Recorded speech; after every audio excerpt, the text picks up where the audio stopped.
If there's clarity about a smaller number of tokens, well, at least there's clarity Right. about some tokens in terms of which agency oversees the trading or spot market trading of those tokens. And Hmm.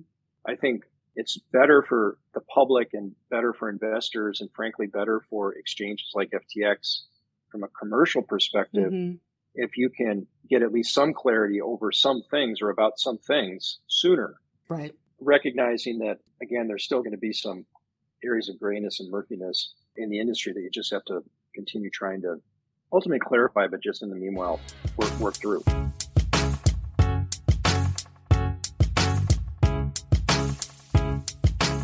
Welcome to Tech Intersect. I'm your host, Tanya Evans, and my life and work exist at the heart of law, business, and technology.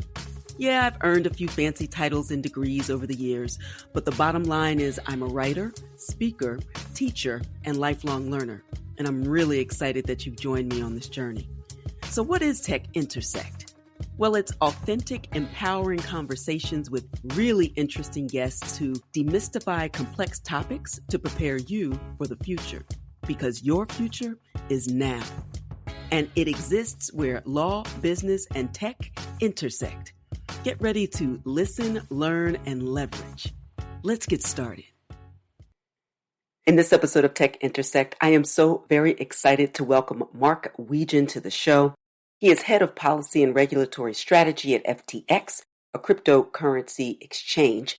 And I invited Mark on to discuss some recent bipartisan legislative initiatives that seek to clarify the crypto asset regulatory environment, and also to talk about a really exciting crypto education initiative recently launched by FTX, hashtag Get to Know Crypto, and also about how platforms like FTX play an important role in ensuring the future of work, wealth, and creativity are accessible and inclusive for all. Now, before we get started, Mark and I had this discussion in August before my extended vacation in Europe, visiting Italy and France and points in between.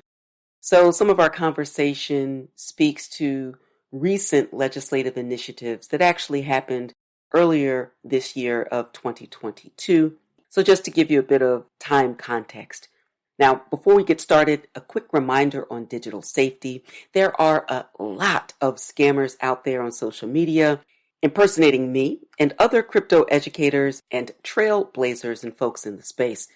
And I need your help, so now, hear this. I will never slide into your DMs to solicit your time or your money like ever. So be careful. Make good choices. And I've developed an entire free masterclass about the topic of safety so that you can move safely and confidently in the crypto space with the security tips and best practices you need most. So check out secureyourcryptobag.com for more information. That's secureyourcryptobag.com. Now, before we jump into this episode, please take a moment to subscribe to this podcast, Tech Intersect, and follow me on all social media platforms at IPProfEvans. Be sure to drop a comment or post using hashtag Tech Intersect. Okay, it's time to listen, learn, and leverage. Let's get started.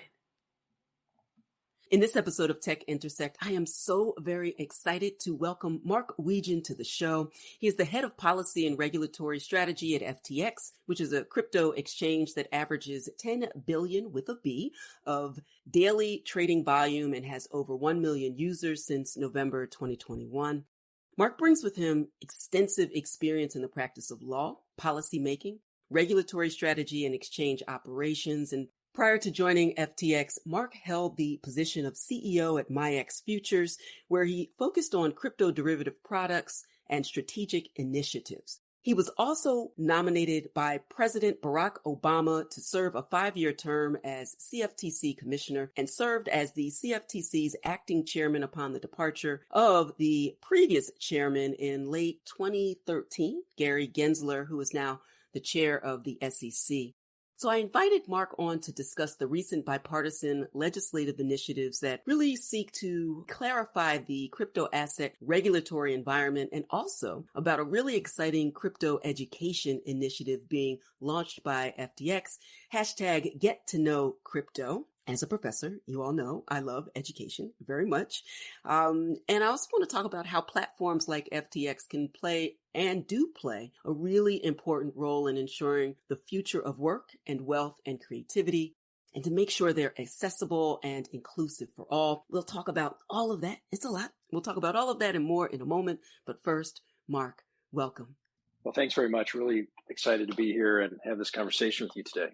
It's fantastic because I've had a series of conversations with various stakeholders about the recent legislative initiatives, and I think it's a really, really important time. It's this inflection point. You've been in the space a long time, and you've seen the ebb and flow. We have all of these new entrants into the space. We have increased education, both on the legislative side, also among regulators. And we have this recent executive order from President Biden that really is calling the complete administrative agency state to really have a coordinated effort. And so all of this is happening at the same time in the midst of a crypto winter. So there's a lot to really unpack to help the average person and also those who are in charge of making these initiatives go forward to really start to understand the impact, both intended and unintended.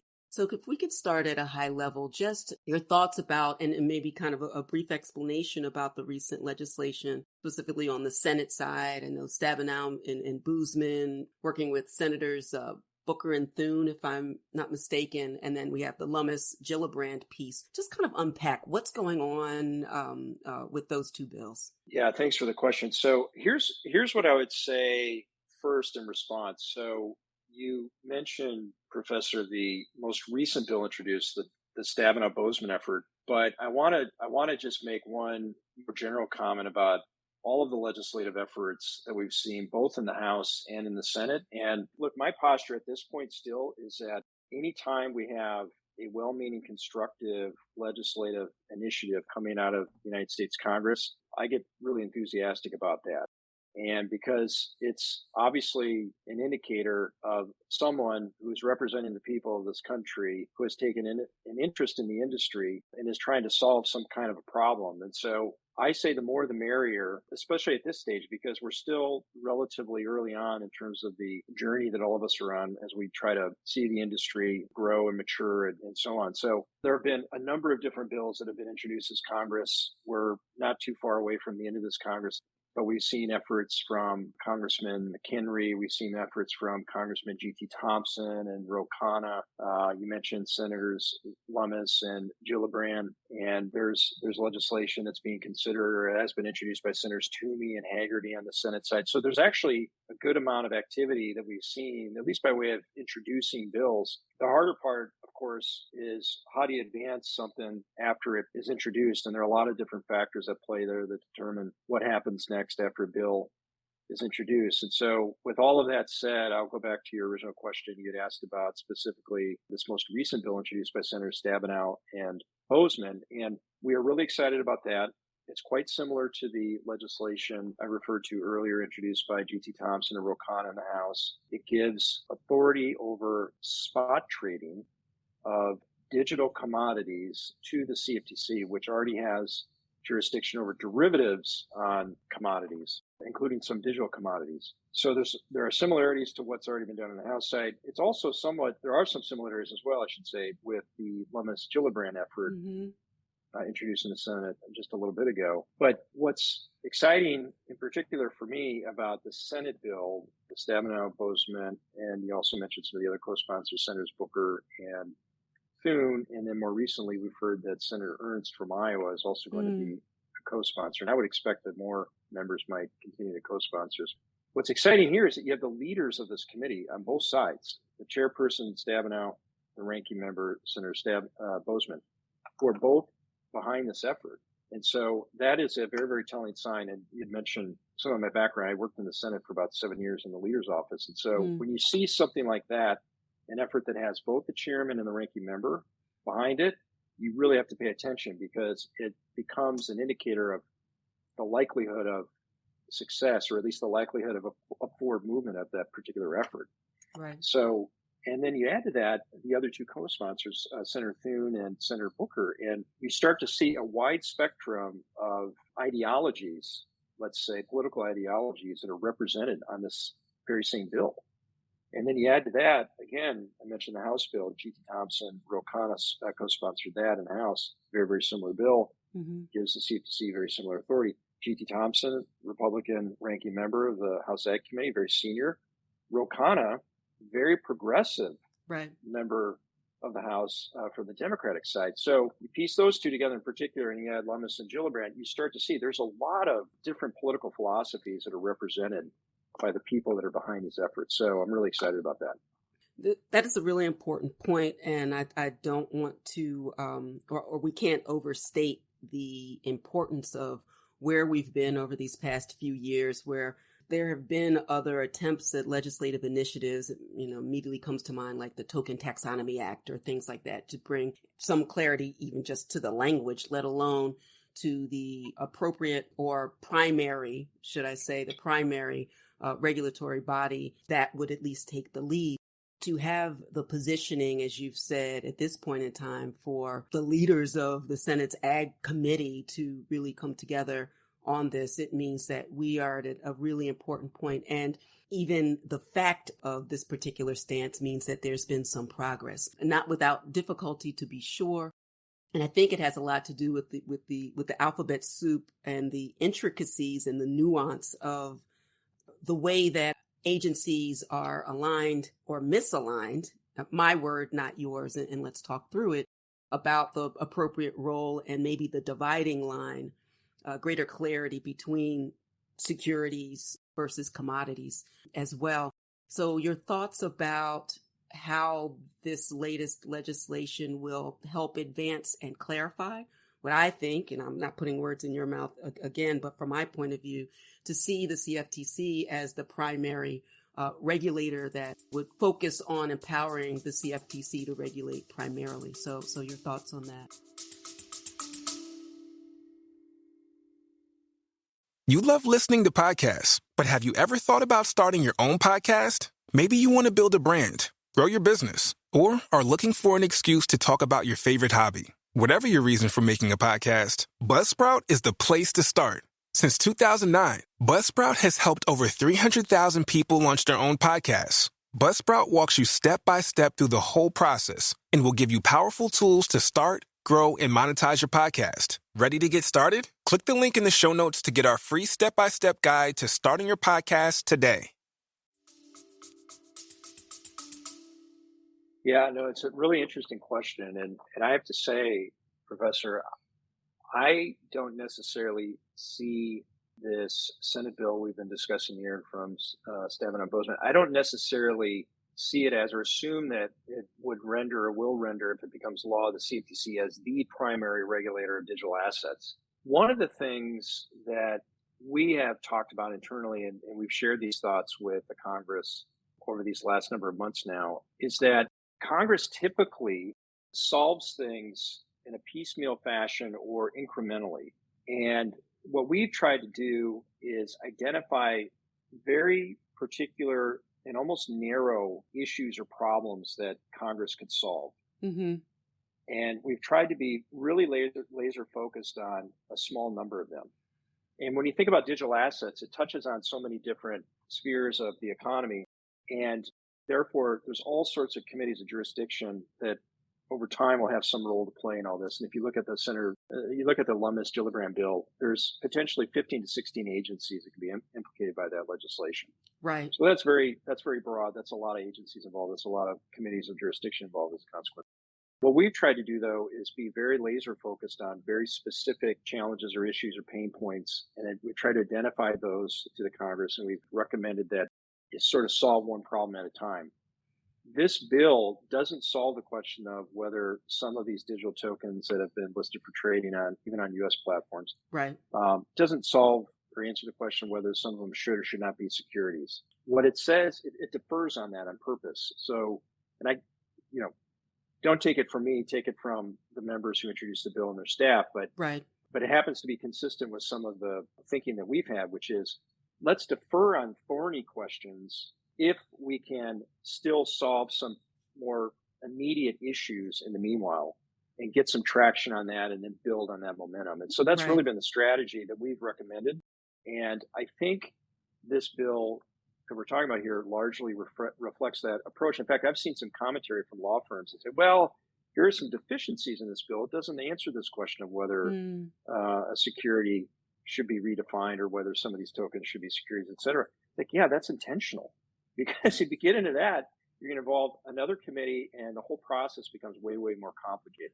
right. Meanwhile, trading volumes from the trading of Bitcoin and Ethereum, those two tokens alone, which courts have already said are not securities, Right. the trading volumes from those tokens alone is very substantial. It's very substantial. I don't have the exact figures in front of me during our talk here, but I'm guessing it's probably anywhere between 35 to 50% of the trading volumes in FTX probably come from contracts and derivatives referencing Bitcoin and Ethereum, just those two. Hmm. And of course, there are a lot of other tokens that are out there that have been listed. So, but if you can solve for 30 to 50% of the market and say, here's clear authority of one agency over the spot trading for tokens that include those two, Right. that's a big step forward, a huge step forward. And again, it doesn't solve everything, but it solves a lot. And so we should take the opportunities to solve things when we can. And when we know there's consensus around it, when we know it's less complicated to solve that particular problem because it involves, in this case, fewer committees, I think that's the approach that is a smart approach to take. And that seems to be the general approach reflected in this piece of legislation. And like I said, there's so many things out there. There are tax issues. Right. There are other market issues that we've already touched on and so on. So this is a narrow bill addressing a pretty targeted issue, but it would be a really important one to address and have solved to some extent by legislation.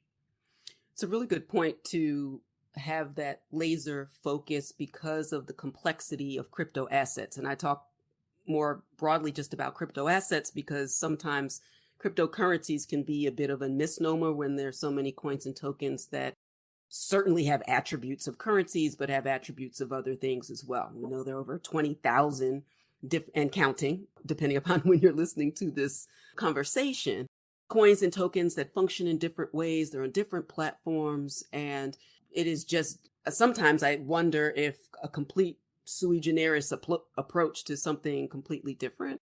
And if we had, an ideal world where we could start from scratch, that's one thing. I just don't know in this moment in time if that, I'm almost certain it's not practical at this point in time.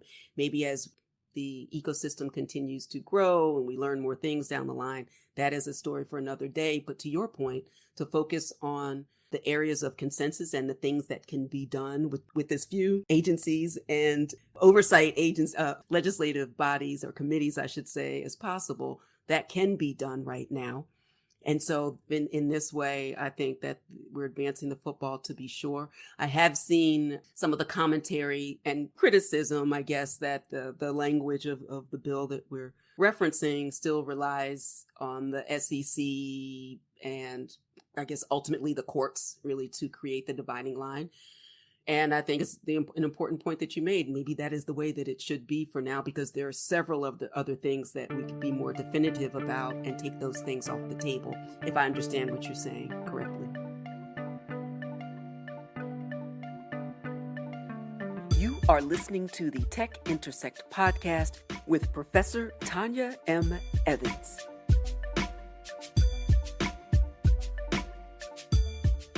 Powered by Advantage Evans.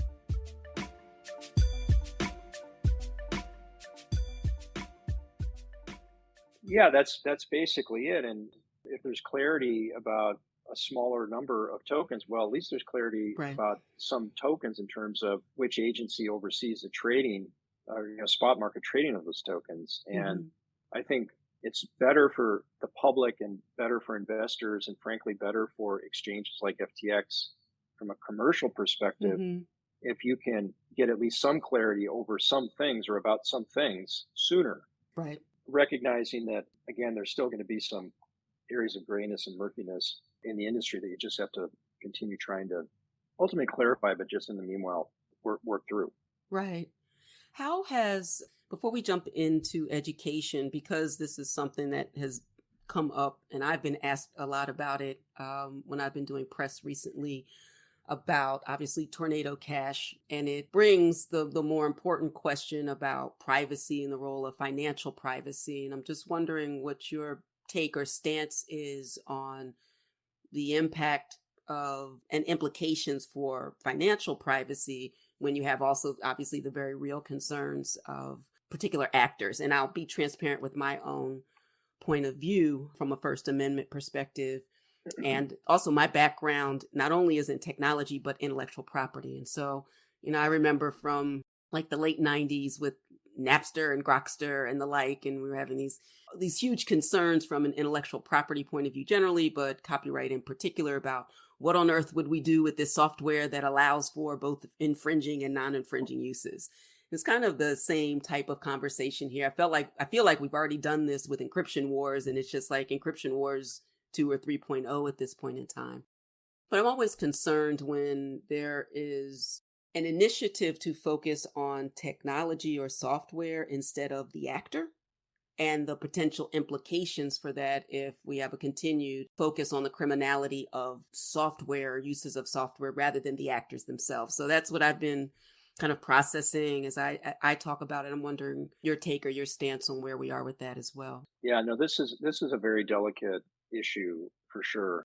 And you've already touched on it, but clearly the United States of America, and frankly, any country has national security interests. Right. And certainly as Americans, I'm guessing you agree with the statement that that's an important principle for the United States, is to ensure there's adequate measures in place to protect our national security, to protect our interests as a country on the world stage. And then in this case, how does that align with, or does that create some tension with, or is it in conflict with some of these other principles that we also hold dear and are reflected in documents like the Constitution and various statutes and all the rest? And Mm. that's what's going on here. I think we have a particular agency within Treasury that's focused on our national security, trying to figure out how do we police activity that seems to be in service to nefarious actors who are trying to harm the United States and trying to impair our national security interests as a country. But then how does an effort to address that concern, how does that impact personal freedoms, privacy considerations? In this case, as you say, activities that are being performed not necessarily by persons, although there are people involved using the technology, but Right. in this case, it's a software protocol, and we're obviously, as you say at the outset here, talking about Tornado Cash. So it's a very difficult issue. I think there's a lot of things to speak to here, but I think one of the things that we've tried to be thoughtful about at FTX is understanding everyone's interests here, including, frankly, the Treasury Department, and understanding what their goals and objectives are, Right. and trying to be empathetic about that. But also, I think it's fair and constructive for those of us in the industry to identify some of these other implications Mm. that are a result of actions that have already been taken, and just start that conversation, that constructive dialogue, in this case with OFAC, about whether there might be a more targeted way to address the concern.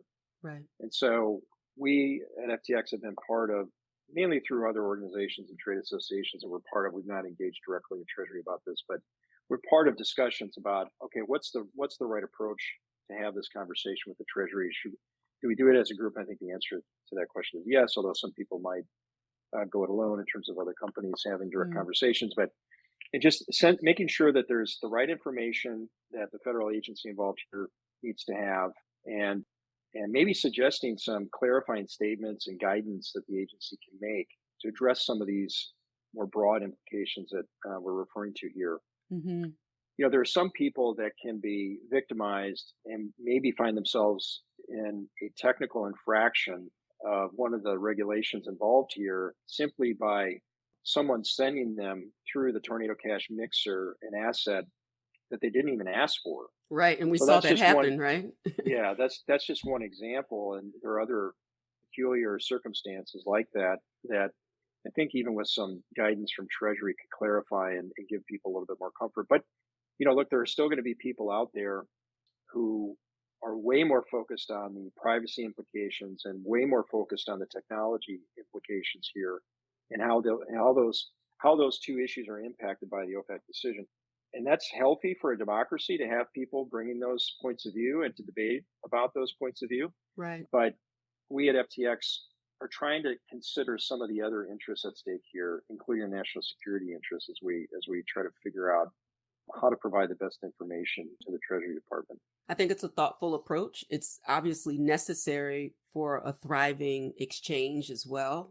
And I've seen some of the leaders of other exchanges say that obviously we're going to comply, but also advocating for a similar approach of we deal with the regulations that we have today and also push for other regulations that might be more nuanced and targeted. I think this is the theme that we have today, targeted. So we reach this optimum balance between supporting innovation, obviously supporting other constitutional principles here in the States, and also protecting consumers, investors, and the country. Yep. Not at all easy and not at all No. answerable today, but thoughtful to have the full range in order to have a more informed discussion, which I appreciate very much here. Excellent. All right. Go just ahead. one other thing, if you don't mind, Professor.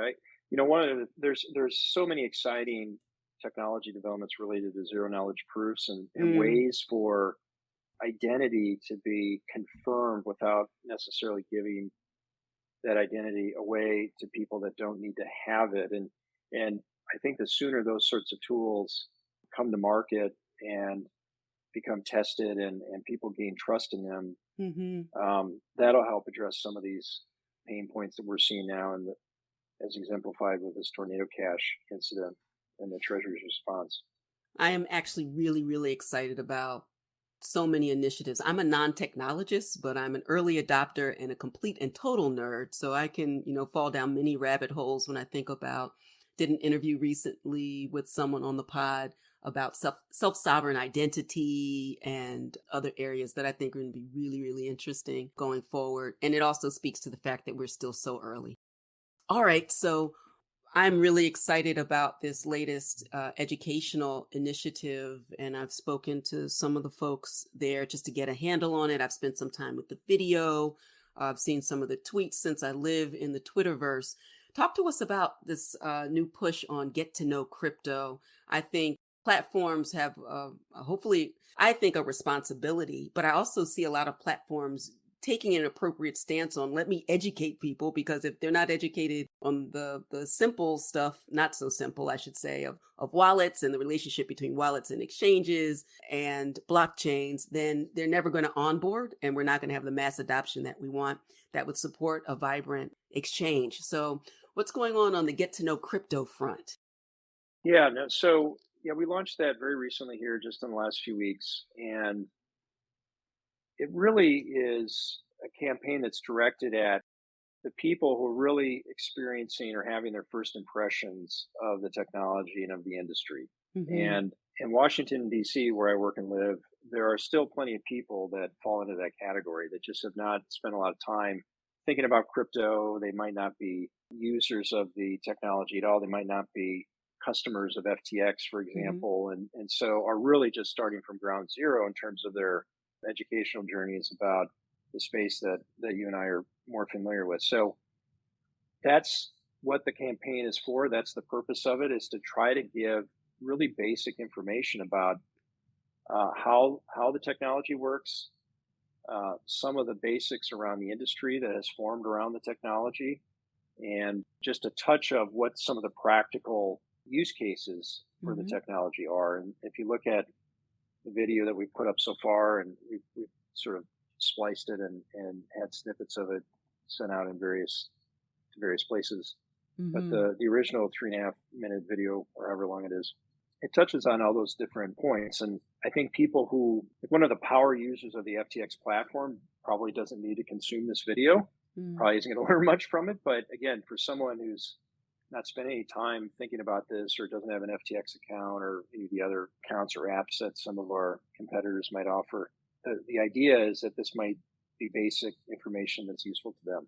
The thing that I like a number of things about it. The educator in me, I'm in my 17th year in the legal academy, which is really hard for me to say out loud because I practiced for 10 years before this, but also thinking about how I initially had to create a curriculum for my online blockchain, crypto, and law certificate program when I was the associate dean at the University of New Hampshire's Franklin Pierce School of Law, thinking through what are the building blocks, especially because even my own education in the space is it's not linear. It changes every day. There's new information constantly. So distilling it to some key points of, the fact that crypto assets are digital money, what you can do with it. People ask me all the time how it can be transferred. How is it similar to or different from things like PayPal or Venmo or Zelle, right? The connection of crypto assets to blockchains. And most importantly, and I'm really glad that you all highlight this on the Get to Know Crypto.us website, that crypto assets remove barriers to economic freedom. And this idea of economic justice is how I talk about it in empowering communities around the world. Why is that important to you, to FTX, I should say, to identify the inclusion aspect in addition to the education piece? Yeah, no, you've touched on an important principle or philosophy for the company, and it obviously comes from Sam, our CEO and founder, and I know it's something held dear by the other founders as well, and it's just part of the culture here at FTX, and something that I just think people who work here very, very strongly believe in. That the way I think about it, I think you and I think about it the same. I'm going to use maybe slightly different words. It's just equal treatment for everyone. So every product should have, so long as a person is educated about it, I guess is an important caveat, but every product should be equally accessible to everyone. Right. And you shouldn't, and by the way, this is not something that's widely held popular view in the Democratic Party necessarily even, but even investment opportunities. I just think that something like a means test is not progressive. Right. The idea that you are denied certain investment opportunities because you don't have enough money does not seem like a progressive policy to me. Instead, the test should be, do you understand the risks involved in using this product or investing in this opportunity or in this asset or whatever the case might be? That should be the test. And obviously, the way means testing has come up in investment products over time has really been more of a function of, well, it's really hard to design a different test. So I don't want to be too critical of the status quo here, but I think we are in an age now where, and frankly, we're dealing with this very issue at FTX as we try to move into the U.S. market and offer derivatives products to U.S. investors. And derivatives products have been available to U.S. retail investors for decades. Right. And anyone can access them today, but you have to go through brokers. And depending on the broker you use, you might have to go through some kind of a means test, or you might have to go through some kind of a knowledge test. And there's not a lot of standardization there. But we at FTX, and I myself included, very strongly believe that you or I, anyone else should have access to anything they want, so long as it's clear that the person seeking access understands the risks involved. Right. And so we've been working on that, like I said, in the context of our application too. We're developing different knowledge tests to make sure that people want to trade derivatives on a Bitcoin, for example, really understand what's going on there. But that's equal access in this way is what is really going to broaden the economic opportunity in this country. And the more we push on that as not only a company, but as a matter of policy, we're going to increase the economic pie as a result. And we're also, I think, going to mete out subjectivity that's currently in place, intentional or not, right, that denies the sort of access that we're talking about here. Really, really important. If we're going to create in this Web3 future of wealth, money, work, creativity, this environment, and not just replicate what has come before, it's incumbent upon us in the private sector, in the public sector, in the education realm to really double down on precisely what you've talked about as a matter of equal access, transparency. That's the whole point, it seems, of disclosure rules. But if those disclosure rules are counterbalanced with like accredited investor rules and that hampers accessibility to actually move the needle where people aren't just focusing on income, but actually amassing assets that work harder than me. This is my goal in life. I want things to work harder than me so that I can be in the south of France, which I will be in about 2 weeks. But I digress. We're not talking about me. So, Mark, thank you so much. I'm looking at the time. I want to be respectful of your time. I appreciate very much the time that you spent today. You are welcome back anytime. I'm a huge fan of the exchange and also this initiative. We have to figure out a way at Advantage Evans to figure out some connection with FTX, because I know that in my private platform of educating people, mostly those who've been systemically marginalized, the lion's share, just women of color who have some assets, tend to be more conservative, but also lifelong learners who don't want to get left behind. We're like it have this small window of opportunity to ensure that people have traditionally been left behind because they just didn't have all of the information, either intentionally or unintentionally. But we have a really unique opportunity. And so I'm really encouraged by what you're working on at FTX and just who you are as a person. I have a great deal of respect for everything that you've worked on for. I can't think of a better person to serve the role that you are currently serving than you. So that's very kind. Thank you. I appreciate this. Absolutely. Yeah, I feel very lucky to be involved in this industry at this time and have the opportunity to leverage some of my prior experiences to help the industry and help FTX and along the way educate the public a little bit. That's a lot of what this role is about, and it's a very gratifying role. Excellent. Well, please share with the listeners how they can learn more about you and the work of FTX. And I will share this in the show notes as well about Get to Know Crypto. Why do I keep saying that? Get to Know Crypto.us. But how can they stay connected with you, learn more about you and FTX? Yeah, so I do try and stay really somewhat active on Twitter, not nearly as active as my colleagues. I'm frankly much older than they are, and so a little bit newer to the platform. But no, I can be found there at Mark Wetjen, and also try to be somewhat active on LinkedIn as well. And when I say active, really what I'm referring to there is that we have tried to put out a decent amount of materials speaking to some of these different policy issues that have come up. And so we publish different papers and blog posts and things of that sort. And you can follow updates to our work there by visiting Twitter and visiting LinkedIn and searching for that hashtag. But you can also look for Sam. He's at SBF, I think. I have to double check that. But you can do a search and easily find him as well. And one of the things that has also been exciting about being at FTX is Sam is genuinely interested in policy issues. He does have a very high regard for what's best for the public interest. And so he's taken a very active role in the advocacy the company has done here in Washington. So he's been our not so secret weapon in terms of getting access and telling the story that needs to be told, not just again about FTX, but also about the industry more broadly. Excellent. And I will throw in one other website for folks to focus on policy, specifically ftxpolicy.com. I will include that in the show notes as well. Mark, I appreciate you very much, and I look forward to future conversations and joining you in policy initiatives and efforts, because there are some common themes that connect all of us in the ecosystem, and I'm excited about the future, particularly with folks like you working on some really tough issues in a really positive way. Thank you so much. Thank you so much for listening to the Tech Intersect podcast.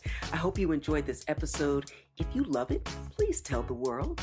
If not, go ahead and tell me. And in either case, drop a comment or ping me on social media at IPProfEvans with the hashtag Tech Intersect. And finally, a quick reminder on digital safety. There are a lot of scammers out there impersonating me and others, and I need your help. Now hear this, and remember, I will never slide into your DMs to say peace and blessings or hey, and I will never reach out to solicit your time or your money on social media, like ever. I'm not a trader. I am an educator and an attorney licensed in 4 states. Thank you very much. I'm here to inform, inspire, and empower. No cap, and definitely no Forex. So be careful, make good choices, and remember, I developed an entire free masterclass about the topic of digital safety in the crypto space. So check out secureyourcryptobag.com for more information. That's secureyourcryptobag.com. All right, that's all for this episode. Until next time, continue to shine.